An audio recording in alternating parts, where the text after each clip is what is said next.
The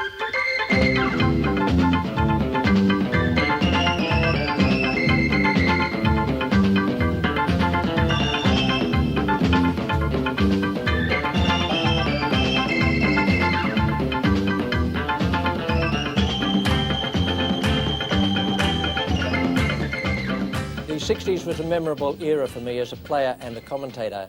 I witnessed some marvellous cricketing events and played alongside some great players in that decade. Among them, Freddie Truman and Ted Dexter and Kenny Barrington of England. In the West Indies, Wes Hall and Garfield Sobers, Lance Gibbs and Rowan Canai. In South Africa, Graham Pollock. And in Australia, Neil Harvey and Alan Davidson, and many others as well. Well, for the purposes of this video, we've researched the BBC archives to find as much good quality stuff as we can for incidents and players. Now, bear in mind that the actual quality of the film in the 1960s wasn't as good as the 70s, that wasn't as good as the 80s, and now we're into the 90s, which is very much better. Sometimes we don't even have a complete sequence, but I can guarantee you that just a glimpse of these great players and the incidents is well worth having on your video. First, though, let's have a look back at another era, back to the 50s, 1956 to be exact, and Old Trafford and Jim Laker, a unique cricket match. That was a series where Ian Johnson skippered Australia. First test at Trent Bridge was drawn, the second was a smashing win for Australia on a green top at Lord's, and the third was a dress rehearsal for Laker and Locke. They played at Headingley and they got 18 wickets in that match. So, on to Manchester. England made 459, and in the 10th over of the Australian innings, Jim Laker came on to create cricket history. And this is the amazing film story of how Jim Laker bowls Australia. First to go is Colin MacDonald. He's waiting, and Emrys Davis has given him out. Yes, I thought he must be out. Look out. That's the beginning, and Australia's 48 for 1 becomes 48 for 2 as Harvey is clean bowled by Laker. Ooh. Yes, he bowled him off stump. Laker's Surrey teammate Tony Locke helps with 1 wicket, but then it's Craig, LBW, Laker. Yes, he's out, LBW. And without adding a run, Mackay is out. Caught Oakman, bowled Laker. And he's caught by Oakman. They're appealing to the umpire, and Emrys Davis has given him out. Australia 62 for 5, and there's no stopping Laker. Keith Miller goes next, caught Oakman, bowled Laker. Shepherd caught him. 73 for 6 becomes 73 for 7 as the Australians collapse. Richie Benaud has a go, but he too becomes a victim of Laker. And he's going to be caught by Statham.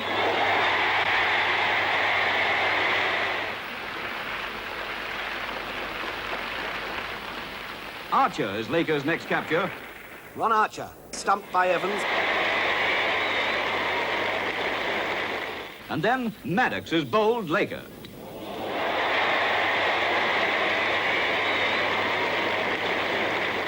"84 for 9, with Laker bowling himself into cricket history. And he makes sure of it by bowling Ian Johnson, and so takes 9 wickets for 37 runs, something no Englishman has ever done before against Australia. And as Australia follow on, Laker is at it again. Once more, it's Harvey, bowled Laker.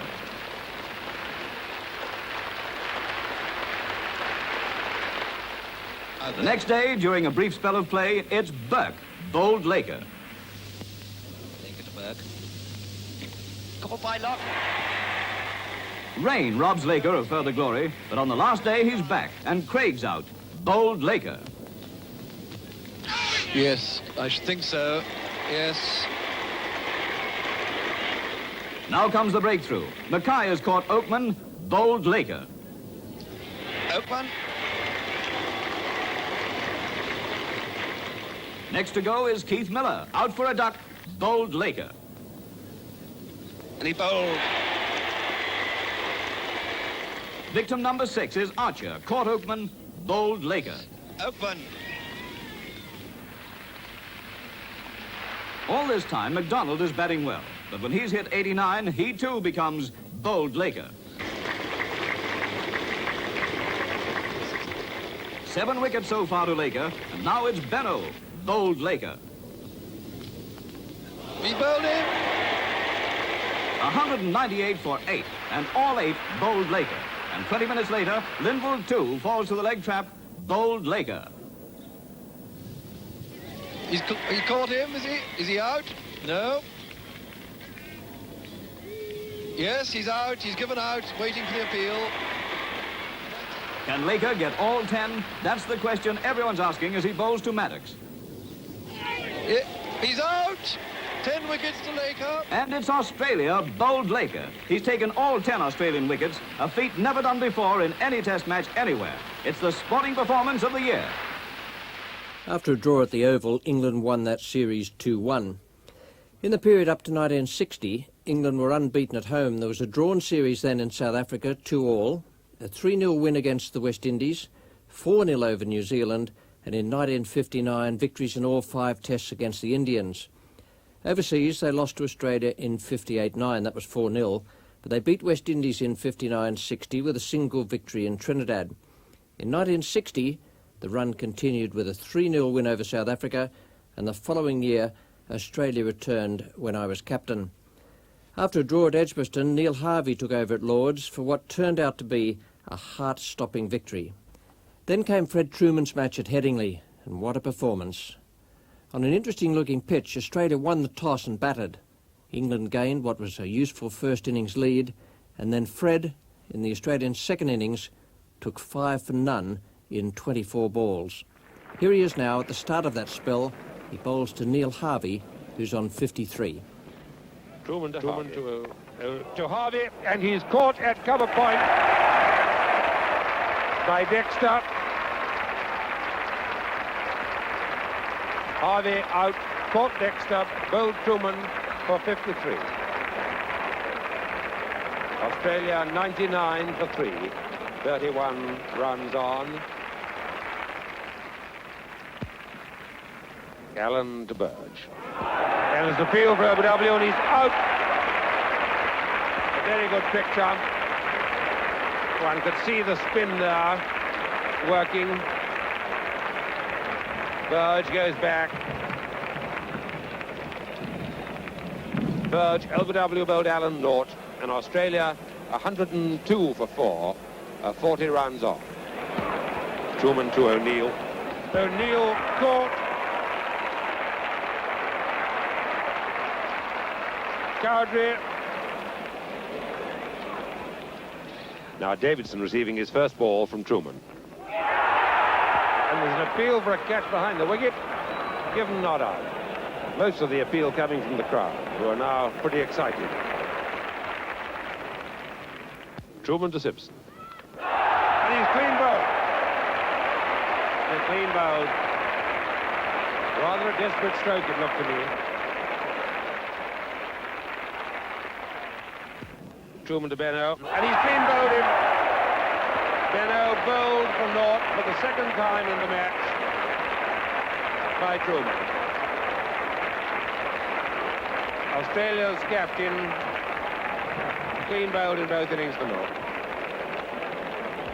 Truman now to Mackay. And he's caught behind the wicket.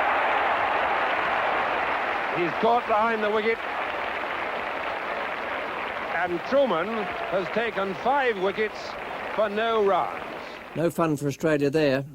England won the match and squared the series to that point, but there was some fun for Australia in the following game at Old Trafford. On the final day, Alan Davidson hit 20 from 1 over from David Allen and shared in a 98-run stand for the last wicket with Graham McKenzie. And what a turnaround that was after 3 wickets had fallen for 2 runs at the start of the day's play.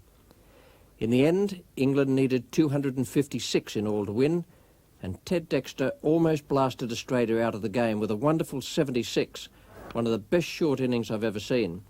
Here he is now taking strike with the score 150 for 1. He's caught behind the wicket. Dexter caught behind by Grout off Benno for 76.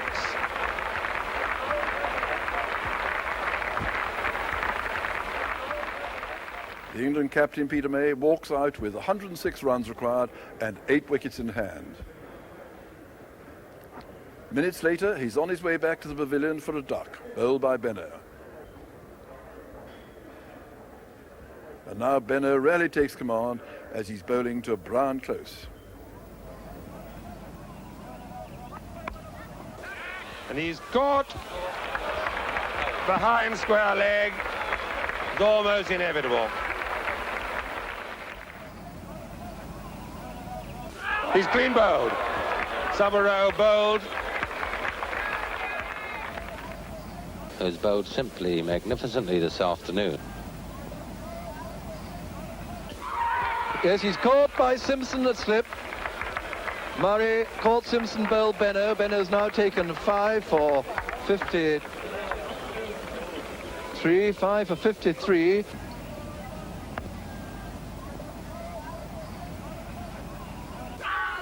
Yes, he's out, LBW.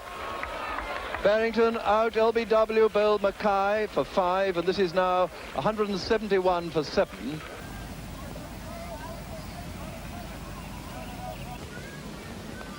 Oh, magnificent catch by Simpson. What a fine catch. Oh, he's caught in the slip. Caught by Benno in the slips. Truman caught Benno, bowled Simpson for 8. And England now 193 for 9.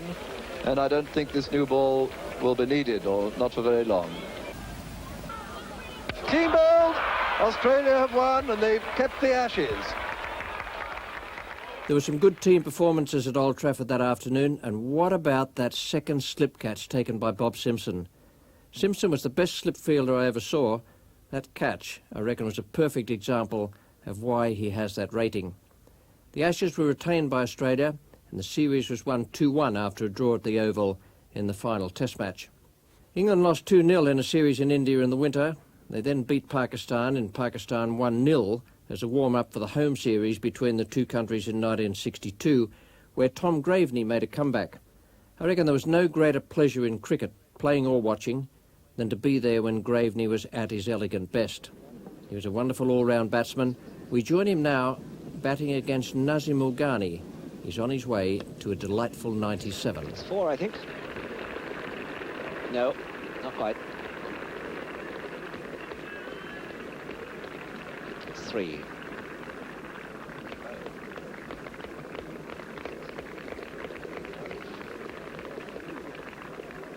And there's the 100 partnership.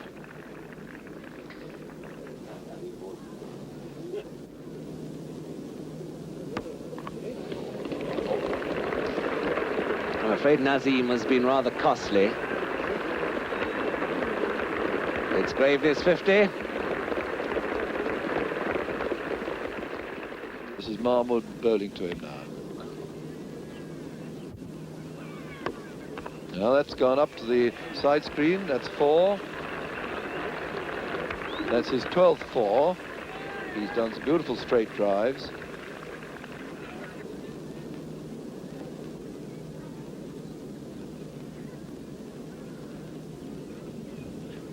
Oh, uppish, but it's no third man.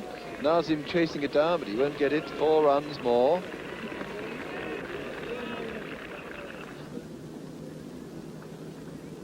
One for 87, 33 overs, but he's kept one in going.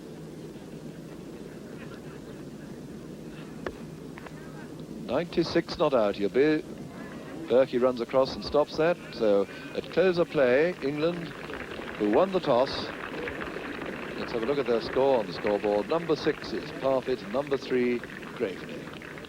Well, that was a 4-0 win for England over Pakistan. No better way in which a team could limber up for a 5-match Test series in Australia. Out there, they were to come up against Alan Davidson. He's a great left-hand all-rounder, and over the years he'd posed so many problems for batsmen. He poses them now for David Shepherd. No stroke this time, quite harmless. Here's the 4th ball. It's a vicious late-in swinger. Davidson shouts, Shepherd out for naught, and England are none for 1. And before the over is out, Davidson misses Dexter's off-stump by a whisker. Worst follows soon after lunch. Davidson striking again. Fuller bowled between bat and pad. England 19 for 2. Davidson's tail really up. Graveney partnered by Fred Titmus, an uncertain starter. Faces Davidson, and he's caught behind, a leg glance, caught behind by Jarman, out for 15. And England are on the slide, 6 wickets down for 292. Davidson has a go at Fred. Truman holds the stage only briefly. A wild Yahoo comes down with icicles on it safely into the hands of O'Neill. England have lost 8 wickets now for 324. The great left-hander firing away at Brian Statham, a stroke not quite in the textbook. No wonder Jim Swanton reported for his paper that the England fast bowlers batted as though conscious of what would be expected of them with the ball. Through to number 11 now, Coldwell. And he goes too, caught by Benno in the gully. So England lead by only 15 after all. That's marvellous stuff from Davidson. He got 6 for 75 against England in that test, but he was matched by England's Fred Truman, whose 5 for 62 gave England the chance to win the match and take a 1-0 lead in the series. Bob Simpson's the batsman here, feeling the full effect of Truman's control of pace and swing.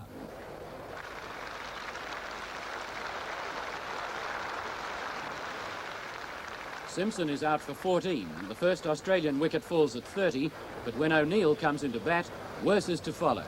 Truman, with his tail right up, has O'Neill edging, and Cowdrey's slip catch low down is a gem.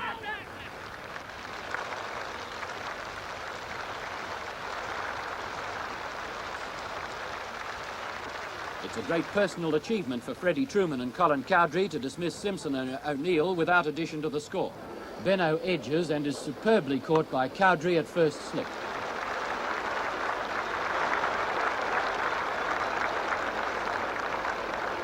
Truman's figures are now 4 for 53, and the Australian total has sagged to 8 for 228. The lovable Truman is obviously full of admiration for Cowdrey's brilliant catch. Truman bowls and Mackenzie is bowled without scoring. Australia 9 for 228. England made 3 for 237 to win the match, with Shepherd, Dexter and Ken Barrington the stars. England went on to New Zealand and easily won that series 3-0. And then in 1963 at home, they were host to the West Indies. John Edridge made his debut. Ted Dexter and Lance Gibbs were 2 of the stars, the latter taking 5 for 59 and 6 for 98. First, though, here's a look at Ted Dexter. He's facing Charlie Griffith. Oh, look, it's all right, it's just clear. Griffith put up a great hand, but it cleared him, come down to the side screen for 4 runs.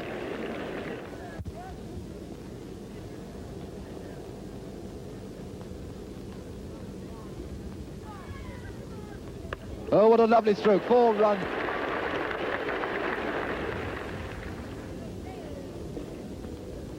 Oh, and is he out? Yes, he is. Caught by Murray is a hat-trick of catches caught by Sobers. And that must have turned. Mutual congratulation and applause because Frank Worrell himself has taken the ball. And he's going to bowl his slow ones. Now, this is fairly unusual. That's a full pitch, and it's going for 4.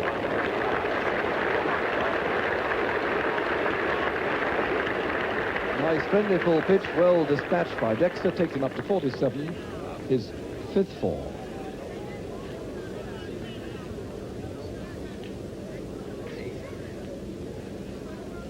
Frank Worrell, of course, normally bowls medium fast over the wicket. Another full pitch and another 4, if I'm not wrong, yes? And that's the 50. Dexter's 50.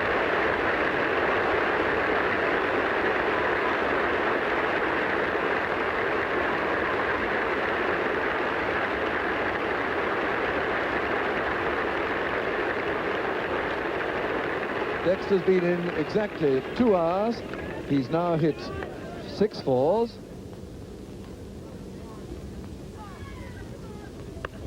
And that's another fall, beauty. Off the back foot, right down to where deep point would be. What a lovely stroke, and how the crowd are enjoying it too. Oh, and he's skied, he's going to be caught at extra cover. He's been caught by Hunt. So Yorkshire's captain, Brian Close, is out for 30. It's Gibbs now to Dexter. Oh, that's going up on the leg side, might well be caught by Hunt, who's underneath it. And it's a magnificent catch. Or is it 6? No, he's missed it. I thought he had it in his hands. It was 6. The googly. That's the caught. Dexter's gone. Off the edge, it must have spun sharply. Caught by Worrell at slip. Dexter's gone for 73. The same combination accounted for David Allen, and now Fred Titmus faces the West Indian off-spinner. Was that off the bat? It was off the bat. It was off the bat. Bat and pad, I think. Another one for Sobers.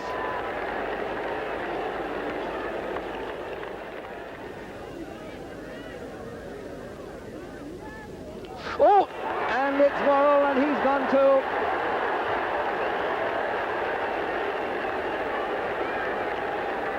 Truman out for 5. 202 for 9. I think he might have a swing before very long. The long on out. It's Butcher. Oh! Well, no chance of a swing. The end of Statham, the end of England in their first innings. 205 all out. In the second innings, Gibbs was again among the wickets quite quickly. At 160 for 2, here's Kenny Barrington taking strike. Oh, look at that. Well, you saw it all. Clean bowled. Diddle by that, and Barrington is out, bowled by Gibbs for 8. And he's caught behind, he's gone. Top edge, caught by Murray. The very, very fine innings, Ricky Stewart. Oh, yes, he's out, he's caught. Caught by Hunt. Cadbury is out for 12.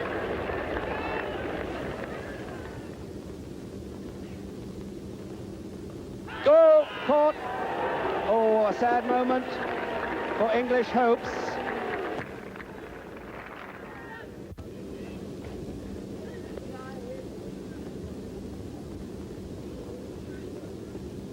And closes out, beautifully caught by Sobers. Oh, my goodness me. David Allen falling to Gibbs to give him that return of 6 for 98, 11 wickets in the match. Well, Lance was a great spin bowler. He followed Jim Laker onto the world stage, having made his debut at the Sydney Cricket Ground in 1961 in that tied Test series, and that was after it became clear to Frank Worrell that the Australians had worked out Sonny Ramadan. Gibbs took 8 wickets in that debut match and never looked back.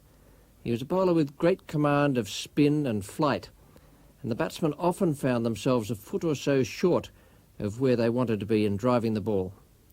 This was a great series to watch. It was made more so by the fact that there were results in 4 of the Test matches, and in the other at Lord's, there were 4 ways the game could have gone when the last ball was being bowled. Colin Cowdrey batted with a broken arm. With 3 balls remaining, Derek Shackleton was the batsman. There are 8 wickets down, and 6 runs are required for victory. Oh, there's the run! He's going to be run out, he must be! He'll never get there! He's out, he's run out! Shackleton's run out, but Cowdrey can still come in. Shackleton is run out, and of course, the run doesn't count, so it's still 6 runs to go, and 2 balls, and Cowdrey with one hand is going to come in. Well, he didn't win the race there, Shackleton. David Allen was up to him very quickly. I don't think he realised.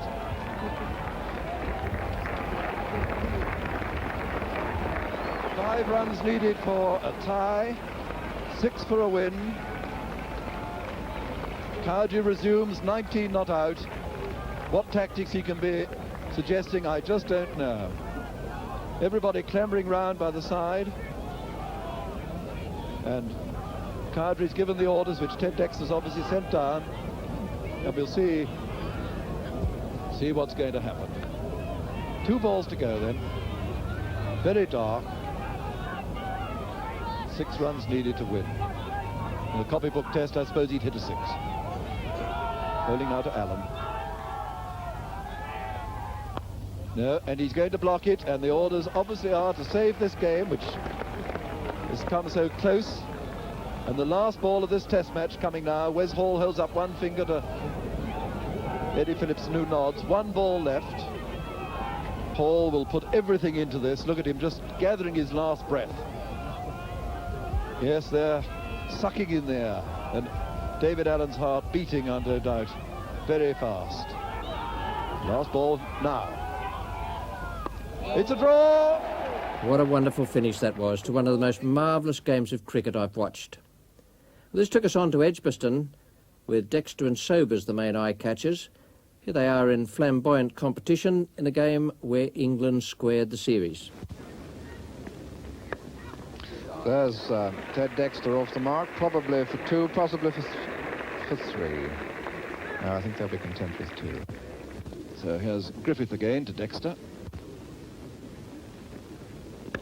Oh, what a wonderful stroke. That's going right up for 4, right up to long on. It's a nice stroke. He won't go to the boundary, though. Lance Gibbs chasing it. Just 2 to Dexter.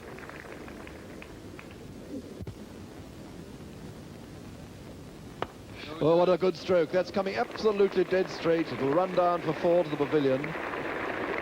That's his 3rd drive of the morning.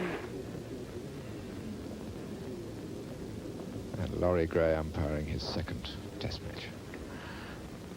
Oh, a very uppish shot indeed, but fortunately for Dexter, safe, and it puts up the 50.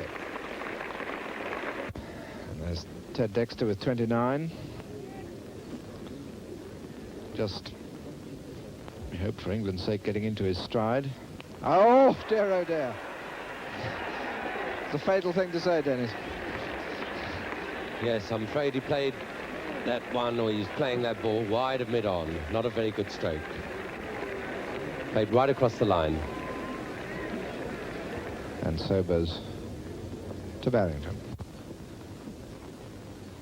Oh! Look at it. Clean bowl. It's got off the inside edge of his bat. Came back at him. And Barrington is out. Bowled by Sobers now for 9, and England 72 for 3. Right, Sobers to Stewart. How was that? Yes, he must be out. I'm afraid I must agree. Do you? You had a very good view. He made no stroke, and the ball swung in at him, and he was dead in line between wicket and wicket. Now it's Sobers to Parks.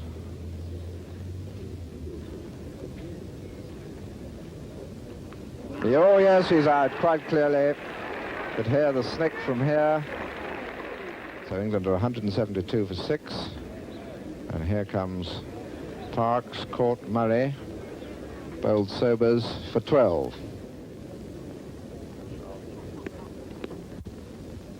Bowling to Close. He's out, yes, he's LBW, got a good view of that one. Close LBW, bowled Sobers for 55. Wonderful bowling by Fred Truman in that game. 12 wickets in the match and a massive victory for England by 217 runs. The last 2 tests were a triumph for the West Indian pace bowlers Wes Hall and Charlie Griffith. At Headingley, West Indies won by 221 runs. Mickey Stewart's the batsman, Charlie Griffith the bowler. And he's caught! You're out in time to see him caught in the gully by Gibbs. And Stewart is out. Caught Gibbs, bowled Griffith for 2, and England are 13 for 1. Hall from the football end to bowl to Bolus.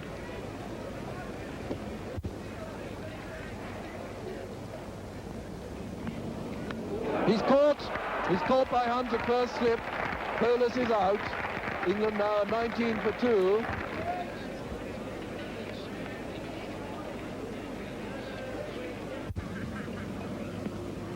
Oh!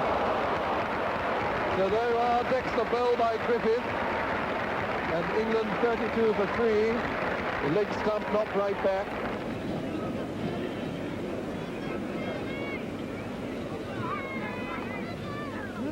Oh, my word.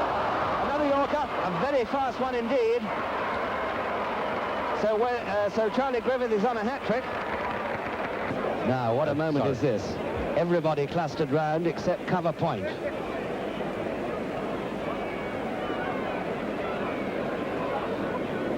Philip Sharp to stop the hat-trick against Charlie Griffith.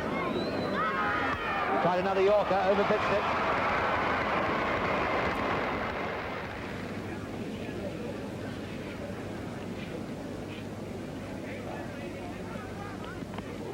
Oh, he's out, he's caught it backward short leg.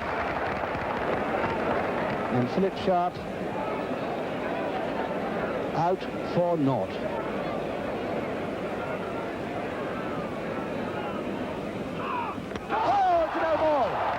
It's a no ball.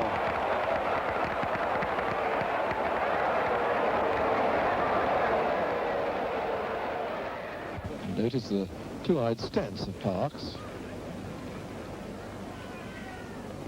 Oh, it's a nasty one. He's going to be caught. He's caught by Gibbs falling forward in the gully. Couldn't avoid that one.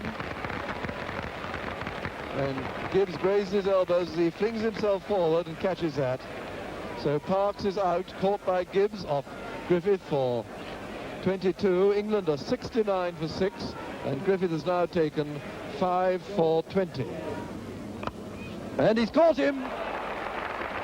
He's caught. Worrell caught that catch.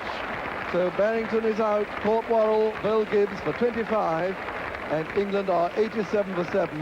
And Barrington looked as if he didn't believe it.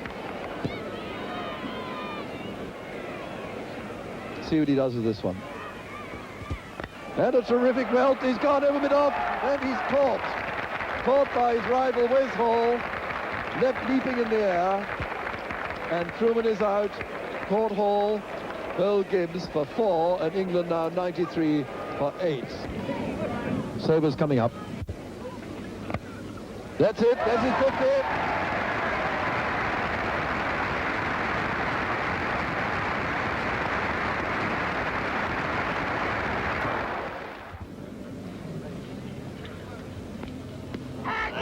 He's out, LBW.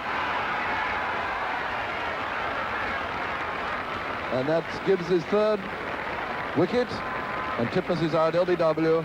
Bill Gibbs then for 33. England 172 for 9. And is out. Lock, Bill Griffith for 53. England all out, 174. Griffith followed with another 9 at the Oval, 6 for 71 in the first innings, and here he is now bowling to Ted Dexter.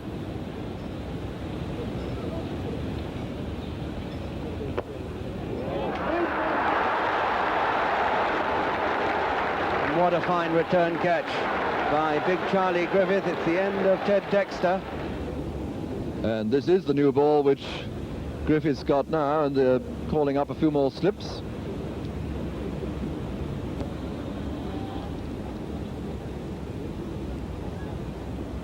And he's bowled him. A full pitch, played right across it and over it, and close is out. Bowled with the new ball which didn't pitch. He's out for 46. England 216 now for 5. Griffith to Sharp. And he's gone. Caught behind, another victim for Derek Murray. Sharp is out for 63. England at 224 for 6.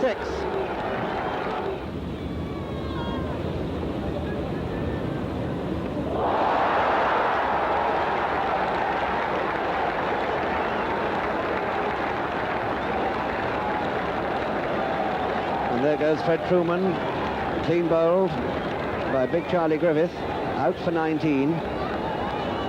And England at 252 for 7.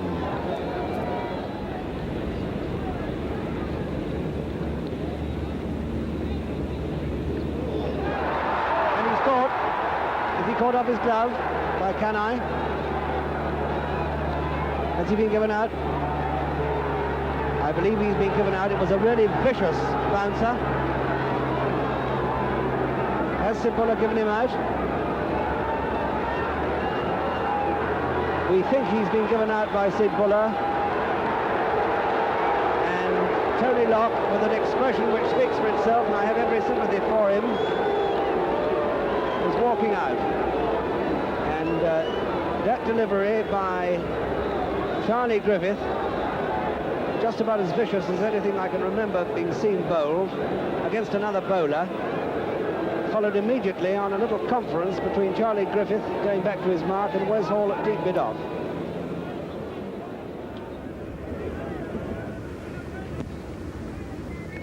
And that is caught, that slip by Lance Gibbs. Bowlers is out, caught, Gibbs bowled Sobers for 15, and England are 29 for 1.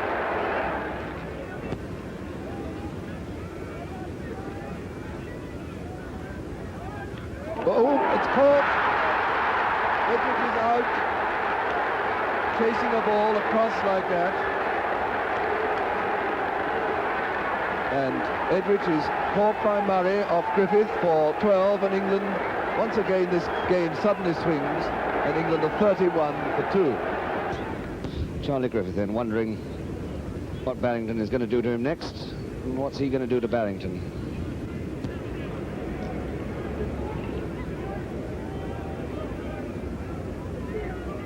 Oh, York! Off his foot. Obviously off his toe. That fearsome Yorker.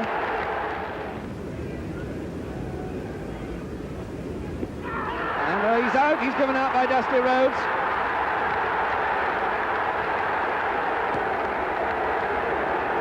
Close then, out for 4. Just the one scoring stroke. But he's had a good series for England. He's out, caught at the wicket. Dexter, caught by Murray. Bill Sobers. So it's Charlie Griffith to Parks. And he asked Robert Dubney, he's been given out. Yes, it looked out from here. He was back on the back foot. He came back.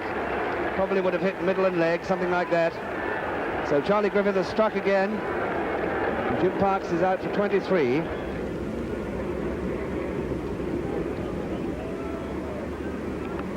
Oh, and he's caught by Sobers at second slip. Truman is out.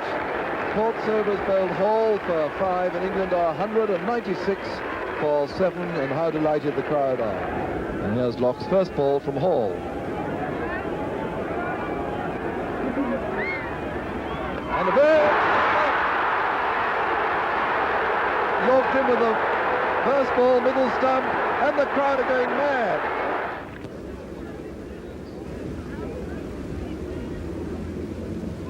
Oh! And again the middle stump's gone out, and the crowd again has erupted.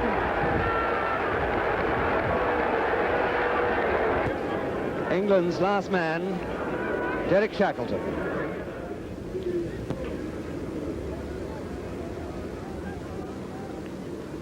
And he's caught him, he's got the record, and Sharp is out for 83, caught by Murray off Hall, and everybody surrounding the little wicket-keeper, who's got the record for the number of victims in the Test series, and his chums come out from the crowd to congratulate him. West Indies won the series 3-1, a triumph for that great cricketer Frank Worrell, who retired after the Oval match. His career spanned both the 50s and the 60s. He was not only a wonderful batsman, but a great captain and leader of men and moulder of teams.